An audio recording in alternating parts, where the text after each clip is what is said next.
Viva Daniel Rijo, psicólogo clínico, investigador da Universidade de Coimbra, da Faculdade de Psicologia da Universidade de Coimbra. É um investigador na área das perturbações de personalidade e de comportamento antissocial.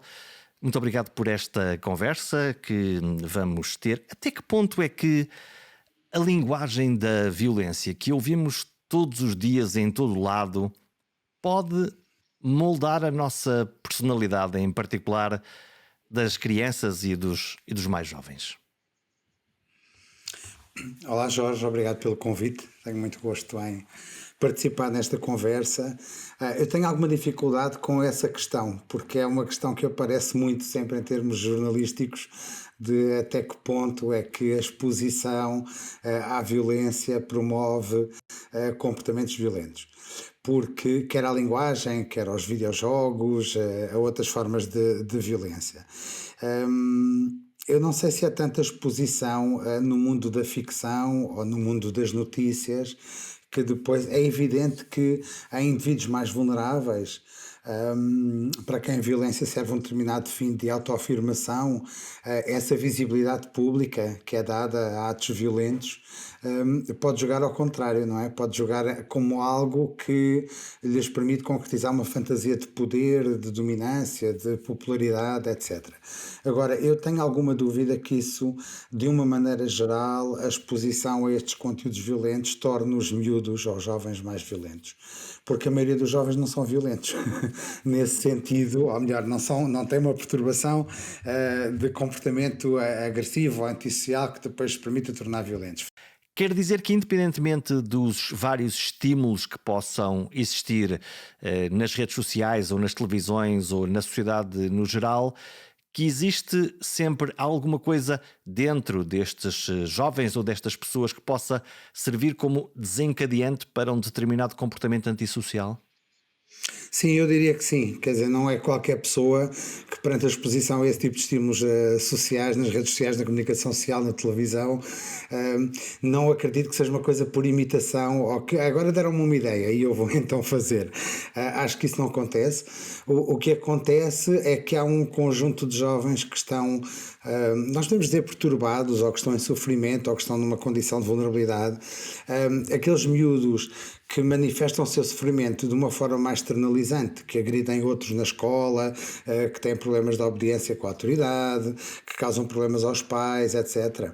Esses, de alguma maneira, que muitas pessoas depois desenvolvem em torno deles algum receio, esses, de alguma maneira, são aqueles que, à partida, não vão cometer atos tão chocantes ou tão graves, porque já dão esse sinal e, de alguma maneira, já mostram o seu sofrimento e a sua dificuldade em regular o comportamento.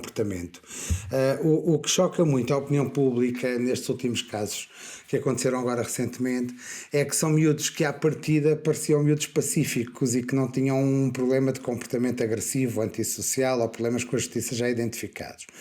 Mas é que muitas vezes há muitos miúdos com aquilo que nós chamamos, de um ponto de vista da psicologia da saúde mental, perturbações internalizantes. Há miúdos que estão em níveis de sofrimento atrozes, muito extremados, e que vão dando os seus sinais, mas que ou a família não é competente ou não está disponível, na escola muitas vezes ou passam despercebidos ou então ainda são alvo de chacota e de perseguição e de comentários jocosos, o que só aumenta mais o seu sofrimento e o seu sentimento de humilhação. E esses miúdos, vamos dizer assim numa linguagem muito corrente, são como que bombas que podem explodir a qualquer momento, não é? Porque acumulam sofrimento, acumulam raiva, acumulam revolta.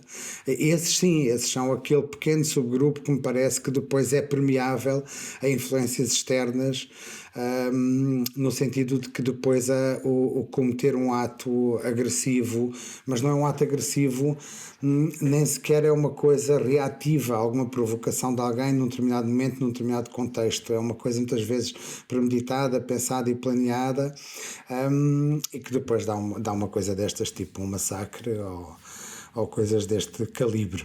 Vamos falar. Aí eu acho que tem que haver uma base e tem que haver uma base séria. Vamos falar sobre esses casos, sobre o caso do Texas e também sobre o caso do jovem português da Universidade de Lisboa que planeou um atentado e que depois foi parado pela polícia a tempo, felizmente para todos nós.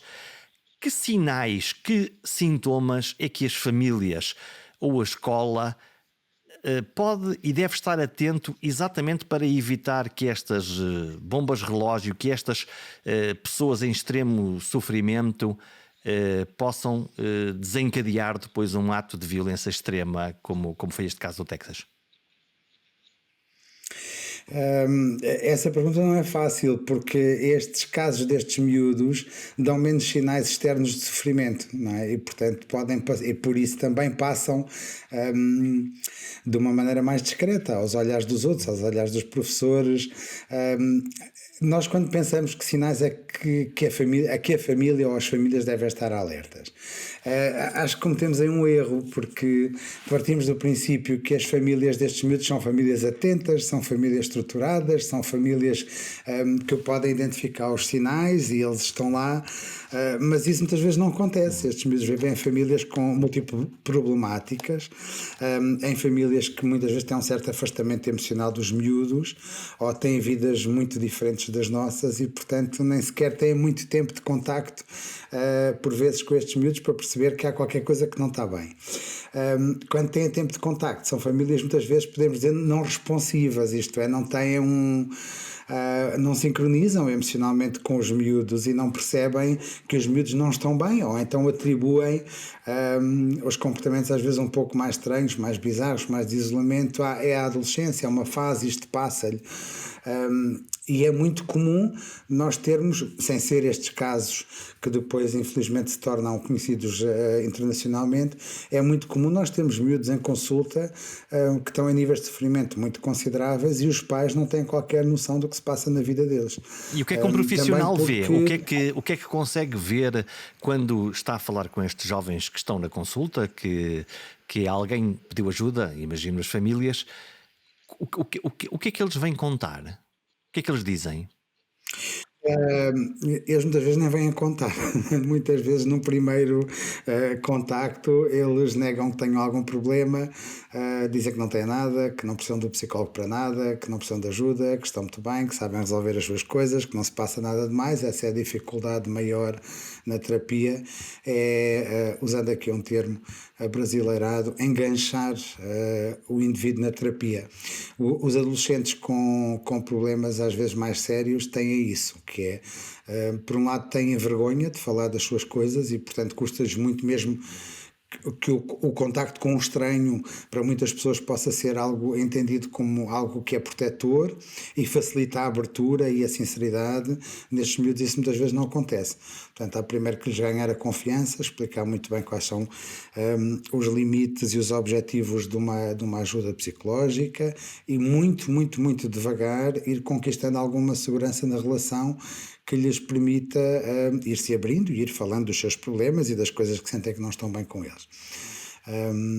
Não quer dizer que isso se consiga de uma maneira plena em todos os casos. Há casos de mais sucesso, casos de menos sucesso, alguns casos de insucesso, como é evidente, mas eu diria que essa muitas vezes é a parte mais difícil do trabalho do psicólogo, é ganhar a confiança e a segurança mínima para que eles se possam abrir e assumir que há qualquer coisa que não está bem na vida deles. E que eventualmente podem ser ajudados a tentar lidar com isso, a ultrapassar isso, ou a lidar de outra maneira com as coisas desagradáveis que lhes acontecem. O que me parece é que na escola, como estes miúdos habitualmente não perturbam o funcionamento das atividades letivas, não criam problemas de maior a ninguém, eles passam completamente ao lado. Ou então as pessoas confundem muitas vezes este tipo de sofrimento mais internalizante, confundem com é apenas tímido, ou é defeitio, ou é um miúdo apagado, e depois ficam muito chocadas quando acontecem este tipo de coisas.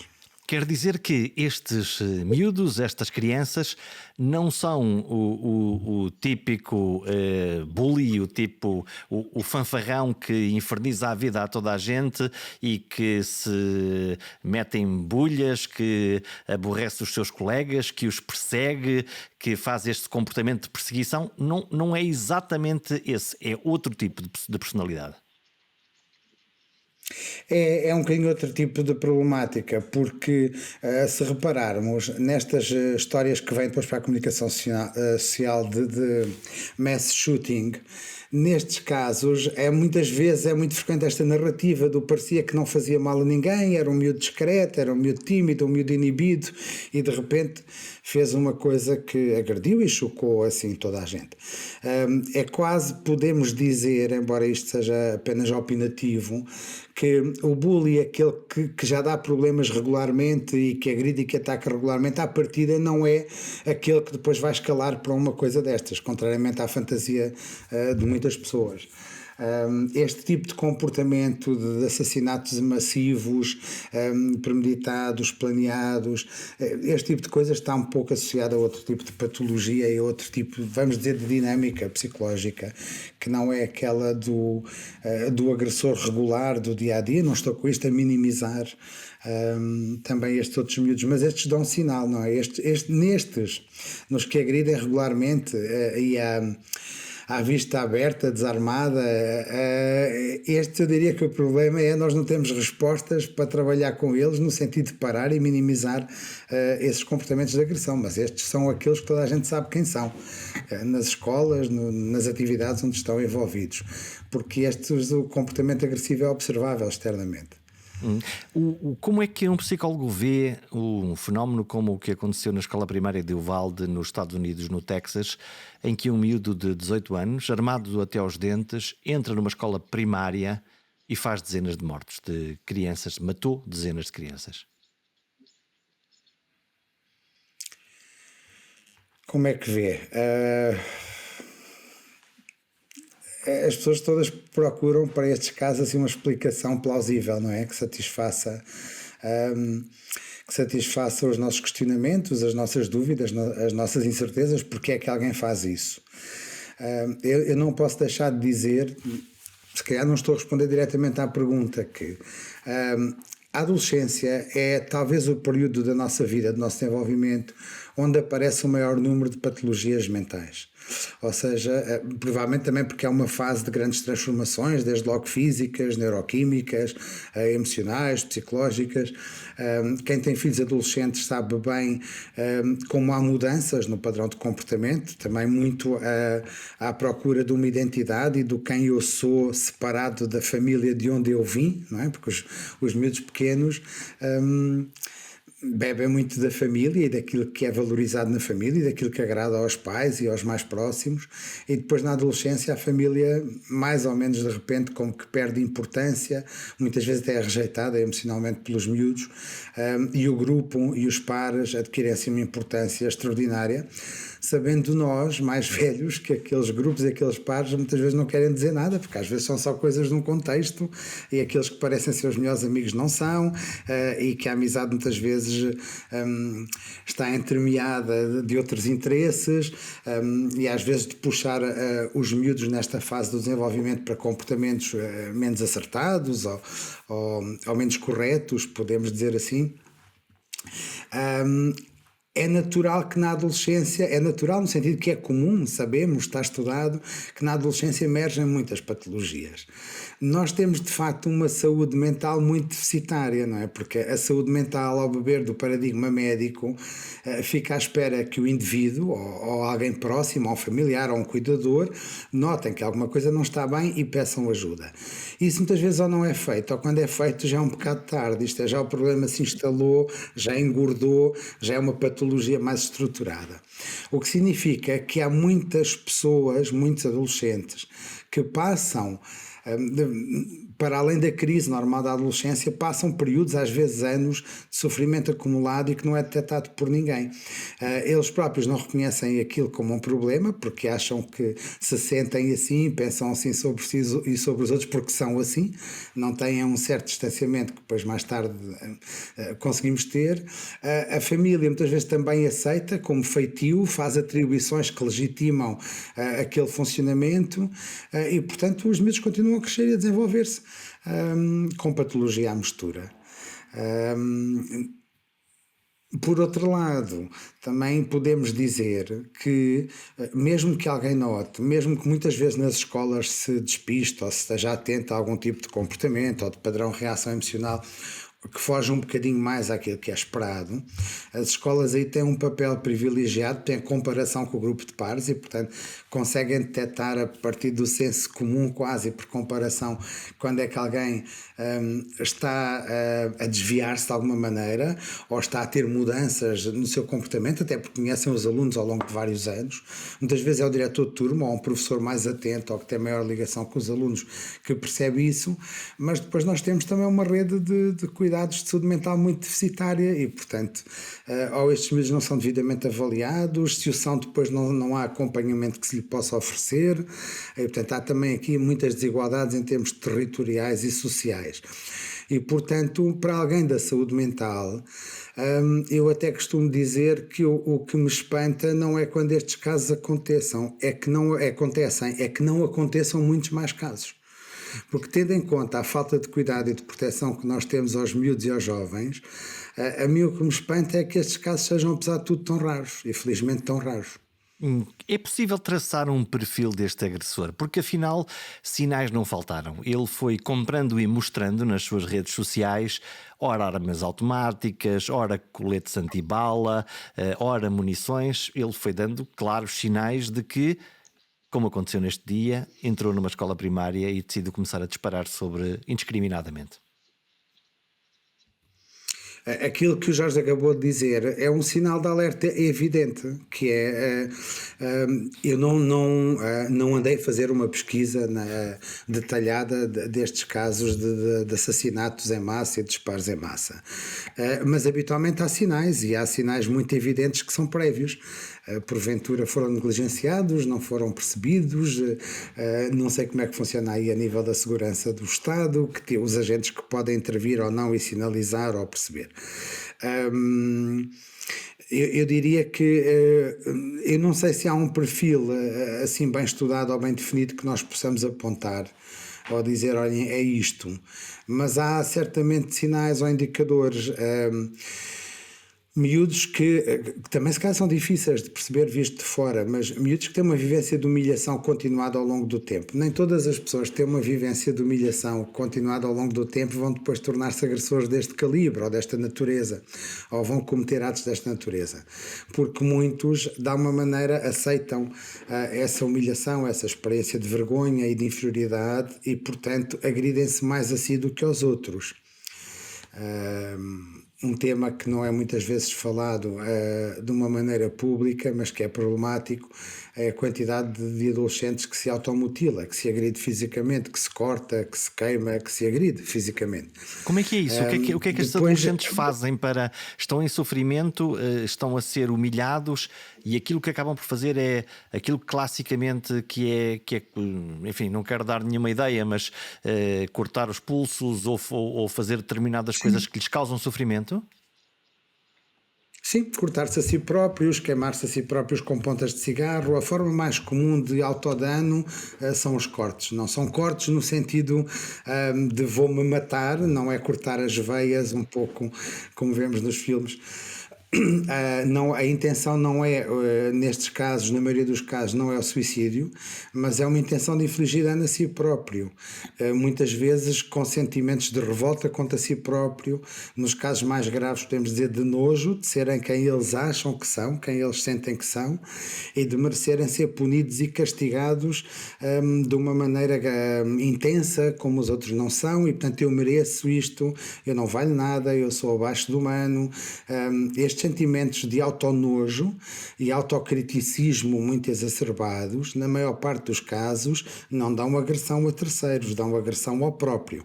Quer uma agressão psicológica, no sentido de estarem o dia todo, às vezes horas e horas, num nível de autocrítica muito exacerbado, que gera depois raiva contra eles próprios e gera, em alguns casos, também vontade de desaparecer e de pôr fim à vida e de não existir. Nestes casos, a maior parte das vezes que acontece é dano contra si próprio. Em alguns casos, eu diria que em vez de o autocriticismo e se virar contra si próprios, a culpa é projetada nos outros e, portanto, os outros merecem morrer ou merecem ser castigados pelo mal que me fazem. Nós nunca sabemos. A maior parte dos casos que nós vemos, mas isto é apenas a experiência clínica, são casos de autodano e não de dano a terceiros. Agora, nós temos alguma dificuldade em perceber o que é que faz com que um destes indivíduos, em vez de se virar contra si próprio, se vire contra os outros. Muitas vezes funciona como um mecanismo nos agressores, isso está mais estudado, e funciona como um mecanismo de autoproteção. Se eu culpar os outros, se os outros forem os culpados do mal que eu me sinto, da vergonha que eu sinto, do sentimento de inferioridade que eu sinto constantemente, então os outros que provocam esse mal merecem ser castigados e eu tenho que me defender. E aí viram-se contra os outros, é uma estratégia de ataque aos outros. Que no caso dos agressores, dos bullies que nós vemos regularmente, depois a certa altura eles precisam de manter essa estratégia, de achar que os outros é que merecem, é que são culpados e é que devem ser humilhados e devem ser gozados publicamente, etc. Que é uma forma de evitarem também níveis de autocriticismo maiores em relação a si próprios. Agora, o que é que faz que uns optem mais por ataque aos outros e outros por ataque a si próprios? Aí ainda fica uma certa incógnita. Uma situação extrema e hipotética que poderia ser, que eu posso colocar, que é, se estivesse no momento do ataque nesta escola primária de Uvalde e entrasse este miúdo armado com a intenção de matar outros, alguma coisa que um psicólogo lhe pudesse dizer ou fazer para interromper o curso desta sua vontade inicial? Oh Jorge, essa é uma pergunta, é a pergunta do $1.000.000, não é?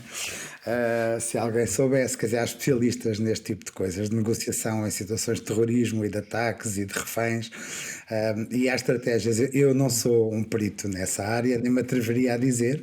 É claro que se algum de nós tivesse que enfrentar uma situação extrema dessas, tentaria lidar o melhor possível.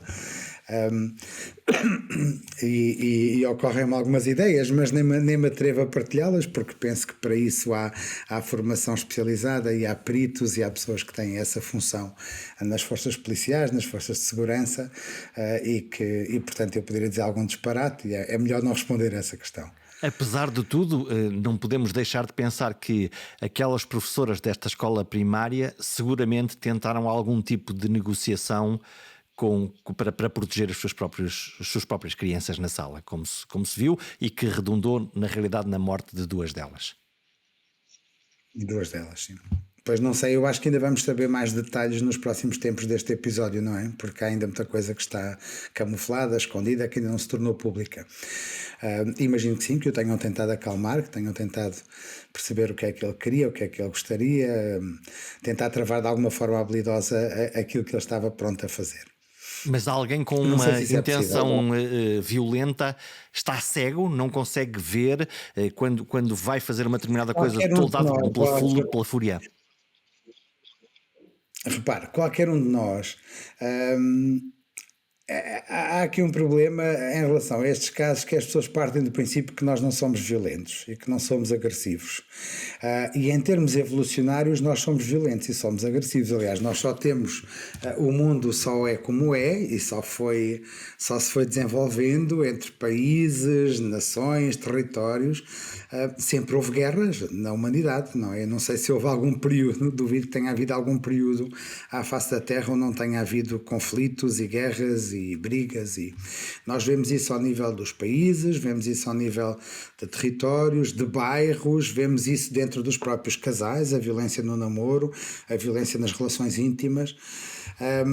E eu acho que nós temos uma narrativa no século XXI de que é possível tirar do nosso dia-a-dia, da nossa experiência cotidiana de vida, eliminar todos ou praticamente todos os tipos de violência. E de facto, no Ocidente, ou em muitos dos territórios do que nós chamamos Ocidente, nós não estamos expostos aos níveis de violência física que estavam os nossos antepassados aqui há 200 ou 300 ou 500 anos atrás. Mas eu não sei se isso em parte não é um discurso ilusório, porque o facto de nós termos construído uma sociedade que não tolera a violência, que pune legalmente a violência, de facto protegeu-nos de uma exposição cotidiana à violência física, na nossa casa, na rua, no dia a dia. E depois temos a ilusão que, como não nos sentimos ameaçados fisicamente, que vivemos numa cidade livre de violência. Isso não é verdade. Até porque, uma vez que a mente humana tem várias mentalidades sociais que competem umas com as outras, e a agressão como forma de dominância, de proteção, é muito antiga e muito arcaica, é se calhar das primeiras formas de lidar com a ameaça e de proteger a sua integridade física, os seus bens, aqueles que estão ao seu cuidado. Eu acho que nós andamos na ilusão de que, como não somos tolerantes à violência física nas nossas vidas, conseguimos viver livres de violência. Mas não sei, e acho que é muito difícil de estudar, se nós não estamos de alguma maneira a substituir pelo menos uma parte dessa violência física, dessa agressividade física, por outras formas menos evidentes de agressividade. Agressividade relacional, excluindo pessoas, de uma maneira humilhando pessoas, ou excluindo-as dos nossos grupos, do acesso a certas coisas na vida e a certas atividades, e violência reputacional, aquilo que nós vemos nas redes sociais hoje em dia, em que as pessoas comentam tudo umas das outras. Eu tenho um pouco a fantasia que isso acontecia, e acontece se calhar ainda, ou acontece mesmo, num Portugal mais rural e mais de interior, quando as pessoas vão comprar o pão e há fofocas na padaria a contar da vida uns dos outros, porque se conhecem, e portanto eu só posso atacar a reputação do vizinho, porque toda a gente conhece o vizinho, e portanto posso usar os meus contactos sociais e o encontro na padaria ou no supermercado para denegrir a imagem da outra pessoa. Isso hoje em dia acontece com este fenómeno das redes sociais, em que muita gente é popular e tem uma data de seguidores e, portanto, toda a gente comenta de uma maneira até muitas vezes atrás de um perfil incógnito ou de um perfil oculto, e as pessoas ficam muito escandalosas com a barbaridade, muito escandalizadas com a barbaridade do que se passa na net e nas redes sociais. Mas isso é aquilo que se passava e passa nas aldeias e nos sítios mais pequenos, onde toda a gente se conhece. Portanto, isso são formas de violência às quais porventura nos tornamos ou continuamos a tornar-nos tolerantes e não identificamos isso como violência, não é? O comentário, o dizer mal do outro, e a violência relacional e violência reputacional. Isso sempre aconteceu na política, por exemplo, não é? Como é que se desfazem carreiras políticas, como é que se derruba um inimigo, a própria linguagem política, muitas vezes é uma linguagem quase de guerra e bairrista e de pôr uns contra os outros, não é? A questão dos partidos também alimenta isso, e o que nós vemos muitas vezes até nos parlamentos, não falo só daqueles exemplos que estão hoje em dia à vista de todos no YouTube, de quando alguém perde completamente o controle e ataca avança para a violência física. Mas mesmo sem essas exceções onde se avança para a violência física, o nível de violência verbal, de calúnia, de ataque, que é muitas vezes visto como parte da cultura parlamentar e da liberdade de expressão. E portanto eu pergunto-me se nós de facto, eu diria, e acho que isso todos concordamos, que em grande parte do Ocidente eliminamos do nosso dia-a-dia a exposição à violência física. E quem não perceber isto, basta, por exemplo, ir para o Brasil ou para um país onde não haja tanta segurança e percebe logo o que é viver em insegurança, não é? Não pode sair à rua a uma certa hora, as medidas de proteção, as grades à porta da casa. Nós, felizmente, não temos nada disso na maior parte do território nacional. Mas não sei se eliminamos a violência verbal e a violência reputacional assim tanto. Somos muito mais tolerantes a estas formas de violência e muitas pessoas que se digam não violentas provavelmente são perpetradores de formas de violência desta natureza, que não a física. Portanto, eu acho que aquilo que nós devíamos, em relação ao que nós devíamos pôr os pés no chão, abrir os olhos, é perceber que a violência é uma estratégia de defesa face ao outro, é uma estratégia de afirmação de poder e ela é própria da condição humana, não é? Nós partilhamos também com os animais e nós para construirmos de facto uma cultura e uma sociedade mais intolerante à violência ainda há muito caminho a fazer. E eu não sei se é do universo e do não sintoma pensar. ou se eu estou mais atento a isso. Aquilo que até, enfim, há poucos anos, uma discussão de trânsito, uma pitadela, alguém que põe o braço de fora e grita qualquer coisa, enfim, que era uma coisa que basicamente passava ao fim de 30 segundos e toda a gente ia à sua vida. Eu cada vez mais estou a ver e a observar que há momentos em que os carros param, em que os condutores saem cá para fora e há ameaça física e às vezes alguém que vai buscar um taco de beisebol, alguém. Há aqui quase um escalar ou esta vida urbana está-nos a pôr em choque mais uns com os outros do que estávamos habituados? Oh Jorge, eu não tenho muito essa experiência, mas eu também com a questão da Covid e dos confinamentos, eu confesso que reduzi muito a minha frequência das estradas e da condução. Ahm, eu tenho a percepção um pouco ao contrário, que estamos mais civilizados no trânsito, com algumas exceções que não são honrosas. É evidente que numa situação de hora de ponta, no meio mais urbano, provavelmente a tensão, o stress, o acumular também dá uma frustração ao longo do dia, pode fazer com que as pessoas percam algum controlo por estímulos menos intensos, porque já vêm numa posição desfavorável de irritabilidade e de frustração e, portanto, mesmo que não seja a sua forma habitual de reagir perante qualquer coisa que lhes desagrada ou que sentem como injusta ou inadequada ou que alguém lhes faltou ao respeito, que faça o limiar para agredir ou para atacar baixa em relação, e portanto é provável que vejamos mais isso nesses contextos. É provável que sim, não faço ideia. Por exemplo, uma experiência pessoal que eu posso contar. Eu lembro que há uns anos já bons, não sei, há 10, 15 anos por aí, numas férias em Madrid, calhou, provavelmente naquela semana, eu assisti em meia dúzia de dias a 3 ou 4 brigas de casais na rua. E fiquei muito chocado, porque isso me fez lembrar também algumas memórias de infância. Eu nasci numa aldeia do Alto Alentejo, numa vila, mas que é quase uma aldeia, e fez-me pensar há quantos anos eu não via uma situação em público de discussão entre casais na rua. E ali na capital de Espanha isso parecia ser relativamente comum. Não só o que estava a acontecer, o nível de agressividade verbal e de ameaça física, mas também a reação das pessoas na rua, que paravam para ver, mas não faziam nada. Isso chocou-me um pouco, porque me parece que isso não é muito comum, nem numa cidade, nem numa aldeia portuguesa, hoje em dia, pelo menos naquela frequência com o que aconteceu naquela semana, em Madrid. Portanto, há aqui áreas em que nós de facto marcamos pontos, não é, de dizer não à violência, de não permitir, não tolerar certos comportamentos na rua. A questão do trânsito, nós sabemos também há aqui coisas muito culturais, não é? Se formos, por exemplo, eu não me atreveria a conduzir em Roma, não é? Porque aí é culturalmente aceito que as pessoas saiam do carro, que ameacem, que insultem. Nunca vi nenhuma cena de violência física, mas violência verbal é relativamente comum. Como também é tolerável e relativamente comum, pelo menos naquele contexto cultural, que as pessoas não respeitem certas regras de trânsito. Acho que nós aqui somos muito mais respeitadores disso. Agora eu não lhe sei dizer se há de facto um crescente dessa agressividade nas situações de stress do dia a dia. O que gostava de dizer, e há bocado acabei por me desviar, Jorge, é que é bom que nós assumamos que todos nós somos capazes de agredir fisicamente. Aliás, no limite, todos nós somos capazes de matar alguém, em autodefesa ou em defesa de alguém que dependa de nós, por exemplo, um filho.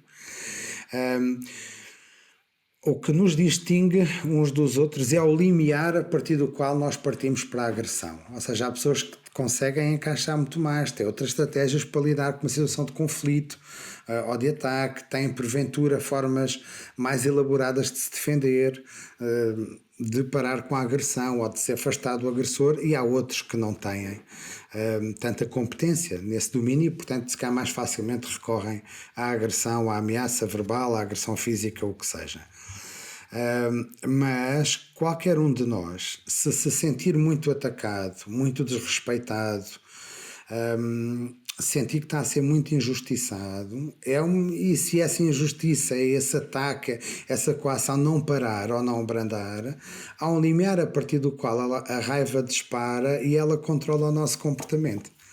E nós podemos ter atuações e comportamentos completamente ou diametralmente opostos àquilo que são os nossos valores e a nossa maneira habitual de ser. Há um par de meses todos fomos surpreendidos com um caso em que a Polícia Judiciária interrompe um planeado ataque, não sei se terrorista, não sei como posso caracterizá-lo. O caso de um jovem, o nome é público, João Carreira, ele planeou um atentado falhado ou evitado na Universidade de Lisboa, depois acaba detido e finalmente enviado para tratamento médico. Foi isto que aconteceu. O que é que leva ou que levará um jovem de 18 anos a fazer um planeamento aturado e profundamente detalhado de um ataque para matar os seus colegas, neste caso colegas de turma e de universidade? Ó Jorge, eu não faço ideia. Esse caso, como muitos outros, vamos lá ver uma coisa: a informação que chega a público deste tipo de situações é sempre uma informação muito truncada e muito parcial. E é muito difícil, primeiro em termos éticos, eu não devo fazer esse tipo de comentários ou inferências, mas é muito difícil comentar um caso concreto quando não se tem conhecimento da informação que nós precisaríamos de ter para compreender os motivos e o funcionamento psicológico e emocional do ator desses atos. É Que muito perguntas é complicado que tudo o tem que se para pode fazer? dizer. Que perguntas é que gostaria de fazer, dado que nós só conhecemos aquilo que é público da informação, mas que perguntas são importantes fazer para compreender melhor este caso ou estes casos? Muitas. Uma delas que eu diria era o que é que ele espera alcançar com aquilo, ou seja, se ele conseguir realizar com sucesso os seus planos, que objetivos é que ele espera atingir, o que espera alcançar, que tipo de satisfação é que daí retiraria. Não é? E esse é um tipo de informação que era importante ter para perceber os objetivos que o indivíduo procura alcançar. Outro tipo de informação que era importante ter é perceber como é que ele não é sensível ao sofrimento que vai causar. Se já há aspectos do funcionamento e da personalidade que o tornam insensível ao sofrimento dos outros, se há algum tipo de patologia que pode justificar essa insensibilidade ou essa minimização do sofrimento dos outros, se isso acontece num padrão de comportamento interpessoal ou se só acontece em relação àquela situação específica. São exemplos de dois tipos de. Eu não sei se são perguntas, são dois tipos de vetores ou de áreas que eu exploraria se tivesse que trabalhar com um indivíduo como este. Isso parece muito óbvio. Outro tema que me parece muito óbvio é perceber o funcionamento social da pessoa ao longo do desenvolvimento e na atualidade. Volto a dizer que muitos destes indivíduos, para não dizer todos ou praticamente todos, são indivíduos que acumulam experiências de humilhação, de rejeição, de se sentirem diferentes dos outros, não aceitas, portanto, acumulam humilhação e raiva. E muitas vezes este tipo de fantasias, que nem sempre passam ao ato, trazem consigo um desejo de vingança, um desejo de retribuir o mal que me fizeram agora e vocês vão pagar por isso, e um desejo de que há de ser feita justiça ou vai ser feita justiça, eu hei de ficar por cima, vocês vão de ouvir falar de mim, eu não sou este estropício que vocês pensam que eu sou. Eu acho que esta dinâmica da humilhação e da raiva estão muito juntas nestes casos. No nosso caso, nós que estamos como espectadores e a observar isto que está a acontecer, por um lado sentimos medo e raiva em relação ao ato que alguém ia fazer de matar pessoas, mas por outro lado não posso deixar de sentir alguma compaixão, alguma pena por este ser humano. Sim. Eu quando ouvi agora a começar a pergunta pensei, eu não sinto raiva deste miúdo que atacou, porque me parece evidente que quem esteja minimamente bem na vida, quem se sinta confortável na vida, nas relações, não faria isso. Não usaria isso como uma forma de resolver os seus problemas ou de... E no fundo ele acabou por ser morto também, não é? Mas independentemente dele acabar por ser morto ou não, a mim parece-me que uma coisa destas vem necessariamente do sofrimento e portanto para além das consequências que nós todos sabemos que depois acontecem para um autor ou autores de atos deste calibre. Portanto, Estudou o não percebo caso como é. dos jovens agressores, escreve de resto um livro chamado Intervenção Psicológica com Jovens Agressores. Nós aqui estamos a falar de exemplos extremos nos Estados Unidos ou em Portugal, mas o facto é que existem dezenas e centenas de jovens que cometeram crimes de mais variada gravidade, que depois vão para uma coisa chamada processo tutelar educativo, uma espécie de alternativa à prisão para menores. Que jovens são estes? O que é que estes miúdos andam a fazer e o que é que os levou a entrar nessa escalada que acabaram, no fundo, à guarda do Estado? Ó Jorge, só um reparo. Qualquer menor em Portugal com idades entre os 12 e os 16 anos que cometa algum ato agressivo, tecnicamente na lei é referenciado como um ato com relevância jurídica ou penal. Ou seja, o que é que isto quer dizer? Quer dizer que se ele fosse maior de idade, e a maioridade legal em Portugal é aos 16, aquele ato seria considerado um crime.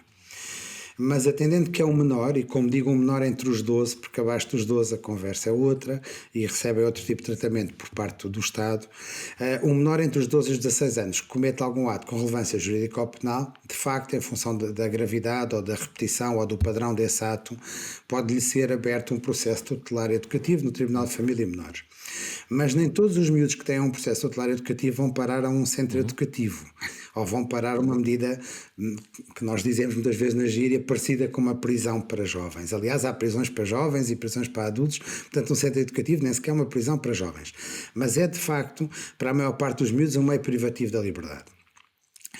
Apenas os casos mais graves recebem esta medida, porque há muitas medidas tutelares educativas antes de uma medida de internamento em centro educativo. Portanto, há muitos miúdos destes que aquilo que recebem do tribunal é a obrigatoriedade de frequentar um programa de reabilitação, ou de frequentar consultas e tratamento psiquiátrico e psicológico, ou de ser acompanhados por técnicos da área da justiça juvenil na comunidade durante um X tempo, e em função da evolução é reavaliada a medida, e portanto só os casos em que medidas, vamos dizer assim, mais leves ou menos severas falharam, ou aqueles casos que quando aparecem em tribunal já têm uma gravidade tal, é que vão para uma medida tutelar educativa de internamento.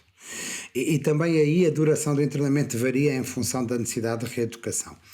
Portanto, estes jovens que nós apanhamos em centro educativo são sempre dos mais severamente perturbados, porque aqueles que não estão tão severamente perturbados foram intervencionados na comunidade com medidas mais leves. A maior parte destes jovens, o que é que os caracteriza? Olha, praticamente todos têm problemas de saúde mental, aí na ordem dos 90%. Estes problemas de saúde mental muitas vezes correspondem também às dificuldades de autorregulação que os torna pessoas que fervem pouca água, que partem facilmente para a agressão, que atacam os outros, que parecem um bocado insensíveis ao sofrimento que provocam nos outros. Na maior parte dos casos, não são todos, mas na maior parte dos casos, é preciso também dizer que são miúdos que já tinham tido um processo de promoção e proteção na Segurança Social, nas Comissões de Proteção de Crianças e Jovens.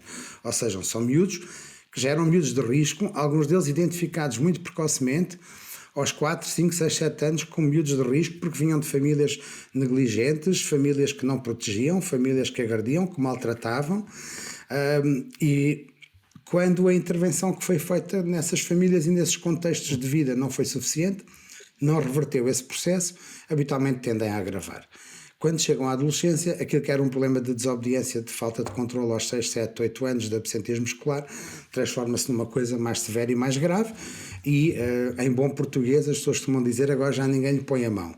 Ou seja, é muito mais difícil de controlar, não obedece, revolta-se, não está habituado a ter limites, só faz o que quer, as pessoas tentam uma série de esforços da parte da família, da escola, da ação social e nada parece ser eficaz. E, portanto, acabam por se envolver em comportamento criminal severo e acabam por ter que ter uma medida da justiça juvenil. E juntar estes jovens A maior todos parte com esses problemas ou com essas dificuldades num mesmo sítio é uma medida de promoção da sua reinserção ou pode ser uma escola para tornar as coisas ainda piores? Não é essa fantasia de que é uma escola para tornar as coisas piores, felizmente no nosso país não corresponde à realidade. Vou dizer porquê. há 2 décadas, isso que disse, podíamos concordar com isso. Mas houve de facto uma mudança na lei tutelar educativa, houve também um grande investimento e uma reformulação dos centros educativos e do modelo de intervenção. E essa ideia, primeiro, nós só temos no país 6 centros educativos, 2 a norte, um no centro em Coimbra e 3 na região de Lisboa. Portanto, temos um número de centros, já tivemos mais, mas o número de menores que são enviados para estas unidades é cada vez menor e, portanto, eles foram reduzindo. Segundo, estes centros educativos raramente têm mais do que 40 utentes ou de 40 menores. Para além disso, eles estão organizados de maneira que os miúdos lá dentro estão em unidades quase de tipo familiar, no máximo de 8. E também há várias unidades, há uma unidade para os miúdos que entram porque estão completamente desregulados e, portanto, precisam primeiro de conhecer o funcionamento do centro, de se habituar àqueles horários, àquele rigor, a tudo aquilo, e, portanto, a intervenção é faseada. E durante toda a intervenção, os miúdos, embora tenham obviamente atividades em grande grupo, não é? Porque frequentam aulas lá dentro, frequentam oficinas de formação, as atividades desportivas, mesmo assim é raro encontrá-los 30 ou 40 juntos, habitualmente é por turnos ou por subdivisões, mas dar nota disto, que no dia a dia eles de facto vivem unidades mais de tipo familiar, sempre com 2 técnicos a acompanhá-los 24 sobre 24 horas. Portanto, essa ideia, eu acho que eu conheço razoavelmente bem os centros educativos, quer dizer, nunca trabalhei num a tempo inteiro, mas tenho tido muitos projetos ligados aos menores agressores, e devo dizer que muitas vezes o nosso modelo de intervenção nos centros educativos, na justiça juvenil, é muito elogiado lá fora, e é apresentado até como um bom modelo. Porque já visitei sítios idênticos lá fora onde de facto corresponde a isso que o Jorge disse. São 200 menores numa instituição que não se percebe qual é a diferença entre uma prisão e um centro educativo, porque aquilo parece uma prisão juvenil, com um modelo muito em cima da força, da coação, do castigo, da punição. Isso nós felizmente não temos cá. Vamos fechar esta E conversa, não posso deixar de. deixa-me só dizer isso. A prova disso é que, apesar de haver ainda muito mais a fazer e a melhorar na intervenção que fazemos com os agressores juvenis, mesmo assim, a taxa de reincidência, quando eles passam por uma medida destas, não é assim tão alta. E, portanto, Vamos fechar eficaz esta há de ser a nossa. intervenção no certo. Vamos fechar esta nossa conversa dando um salto até à guerra, porque vi hoje umas imagens que me chocaram em particular, com 3 meses de guerra. São imagens onde não há sangue, onde não há mortos, onde há crianças numa aldeia que brincam com as suas armas e aquilo que estão a fazer é montar um imaginário posto de controlo como fazem os adultos. O que é que esperamos da ressaca destas crianças quando elas próprias forem crescidas e se calhar puderem ter armas a sério? Não esperamos coisas más, como é evidente, não esperamos nada de bom da exposição a esse grau de violência, a esse cotidiano de ameaça à integridade física das pessoas e a exposição às mortes. Bom, há aqui uma variável que é a variável tempo. A duração da guerra vai determinar muito daquilo que podem ser os efeitos sobre os mais pequenos, não é? Um caso bem estudado são os meninos da guerra de Angola, não é? Miúdos que nasceram na guerra e cresceram na guerra e chegam a adultos na guerra e, portanto, num ambiente tão hostil assim, que atravessa anos e anos de vida da pessoa e os anos mais férteis e em que somos provavelmente mais influenciados pelo contexto e pelos outros, é de esperar que as pessoas depois só saibam aquele estilo de vida e aquele estilo de guerra e de guerrilha. Se nós pensarmos um bocadinho também, porque é se calhar aquilo que é mais adaptativo, é que eles sejam bons a combater para salvar a integridade física. É muito fácil nós estarmos a condenar ou a criticar comportamentos que nascem num contexto que felizmente quase não tem relação com o nosso contexto de vida. E portanto, num contexto desses muito hostil, se calhar o mais adaptativo é ser bom a guerrear, a matar, a defender-se, etc. É diferente do que se pensa. Não sabemos o que é que o futuro nos reserva, não é? Mas é diferente da exposição durante meses a um contexto de guerra como esse que estava a pôr. Aí nós esperamos mais, sobretudo, trauma desenvolvimental e coisas ligadas ao stress pós-traumático. Porque mesmo que as crianças, algumas aparentam até estar muito felizes e muito a brincar e não perceber bem o que está a acontecer em relação a elas, as memórias vão continuar a ser elaboradas, não é? E nós não sabemos o que é que no futuro, o que é que no futuro virá desta exposição. Para além disso, também é próprio destas situações de stress pós-traumático que haja um certo período de incubação. É quase como nos vírus, não é? Muitas vezes a exposição acontece, parece que não deixou nenhuma marca ou nenhum dano psicológico ou emocional, e às vezes passado 6 meses, passado um ano, é que as coisas são ativadas. Portanto, o que podemos esperar dos adultos, mas também das crianças, é de facto um grau de perturbação em termos de saúde mental assinalável e numa taxa muito superior àquilo que encontramos comumente. Professor Daniel Rijo, muito obrigado por esta conversa sobre comunicação, sobre a violência e sobre a maneira como nos comportamos e sobrevivemos neste mundo. Eu é que agradeço. Tive muito gosto.